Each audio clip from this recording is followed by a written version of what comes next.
Steel ప్లాంట్లో job చేసిన వాళ్ళు ఎవరైనా ఉన్నారా మీ ఫ్యామిలీ మెంబర్స్? మాకు తెలిసిన వాళ్ళు ఎవరు లేరు బ్రో. మా డాడీ లారీ డ్రైవర్. వాళ్ళకి ఈ లారీ ట్యాక్సీలు అవి చాలా పెంచేసి ఆయన చాలా ఇబ్బంది పడుతున్నారు అనమాట.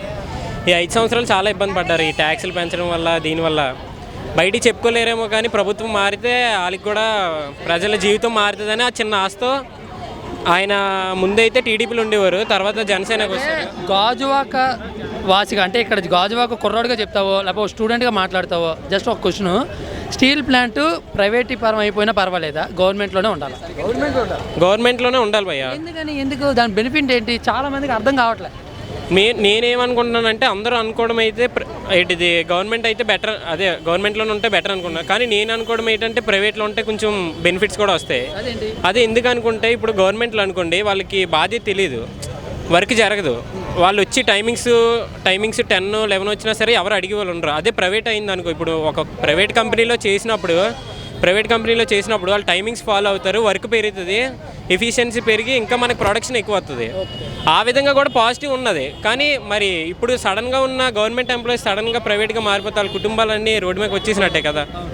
దాని గురించి అందులో పాజిటివ్ ఉంది, నెగిటివ్ ఉంది. సో ఓకే, నువ్వు 2 వైపులో 50-50 ఛాన్స్ చెప్పావు. సో దీన్ని పక్కన పెట్టేసి ఎలక్షన్స్ గురించి మాట్లాడదామా?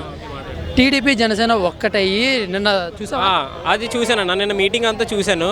ప్రతి మాట చెప్పారు, ఆయన ఒకటే అన్నారు. ఇప్పుడే సూపర్ 6 అనే ఒకటి తీసుకొచ్చారు. ఏమో ఎన్ని బెనిఫిట్స్ ఇస్తున్నారో తెలియదు బ్రో. నాకు తెలిసినంత వరకు అయితే అందరూ 24 సీట్లే తీసుకున్నారు కదా, అన్ని సీట్లలోనే అని అన్నారు. 24 సీట్లు తీసుకున్న దాని వెనకాల రీజన్ చెప్పారు. ఏంటంటే ఇప్పుడు ఏదైనా ఆర్గనైజేషన్ ఏదైనా డెవలప్ అవ్వాలంటే ముందు ఫండ్ ఉండాలి. జనసేనకు ఫండ్ వచ్చి తక్కువ.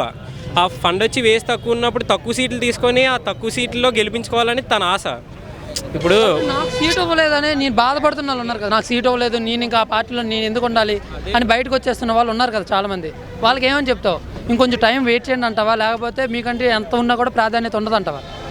మంచి సమయం గురించి ఎవరైనా మంచి సమయం గురించి వెయిట్ చేయాలి. అది ఏదైనా సరే ఇప్పుడు సమయం వచ్చినప్పుడు దాని పని జరగాల్సిన పని జరుగుతుంది.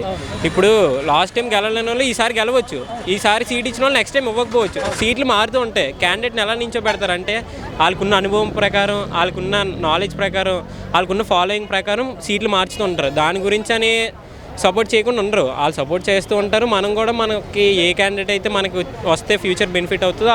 గాజువాకలో పవన్ కళ్యాణ్ గారు నిలబడితే మేము గెలిపిస్తామని అన్నారు లాస్ట్ టైం, కానీ పవన్ కళ్యాణ్ గారికి ఓటు పడలేదు. అంటే జనసేనకి పడలేదు ఓటు, కానీ ఈసారి పోటీ చేయమనండి మేము సత్తా చూపిస్తాం అంటున్నారు. అంటే ఇక్కడ ప్రజలు అవ్వచ్చు, స్టూడెంట్స్ అవ్వచ్చు ఇంతలా మాట్లాడుతున్నారు, కానీ లాస్ట్ టైం చేసినట్టుగా కాకుండా ఈసారి ప్రూవ్ చేసుకుంటాం అంటున్నారు. కానీ ఒకవేళ ఈ టైప్ అయిన నేపథ్యంలో పవన్ కళ్యాణ్ గారు కాకుండా వేరే పర్సన్ పోటీ చేస్తే ఎవరు నించున్నా సరే ఆయన లీడర్ అనేవారు మనకి మెయిన్ పవన్ కళ్యాణ్.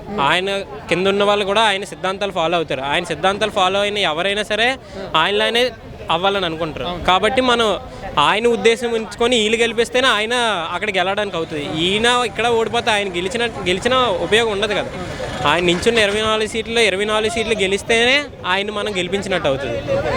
సో ఆయన సీఎం అనుకున్నారు, పవన్ కళ్యాణ్ గారే సీఎం అవుతారు అని అందరూ అనుకున్నారు.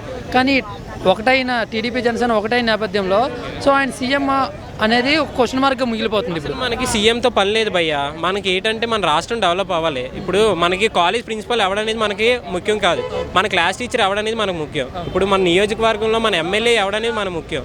ఇప్పుడు నువ్వు మొత్తం ప్రిన్సిపల్ నీకు ఎవడనేది ముఖ్యం కాదు, నీ క్లాస్ టీచర్ నిన్ను వచ్చి ఎలా చూసుకున్నా, నీ సమస్యలను వాడికి చెప్పగలుగుతున్నావా లేదా. ఇప్పుడు నా నియోజకవర్గం మాది అనకాపల్లి భయ్య, మాది అక్కడ గుడివాడ అమర్నాథ్. గెలవకముందు చాలాసార్లు వచ్చారు, గెలిచిన తర్వాత ఒక్కసారి కూడా రాలేదు. ఇప్పటికి వచ్చి మా ఊర్లో ఒక్క డెవలప్మెంట్ కూడా అవ్వలేదు. సచివాలయం కట్టలేదు, రోడ్లు కట్టలేదు, ఒక్క కాలువలు కట్టలేదు, మినరల్ వాటర్ ఇవ్వలేదు. మా ఏరియా ఎమ్మెల్యే ఆ ఏరియా కూడా డెవలప్ అవ్వలేదు.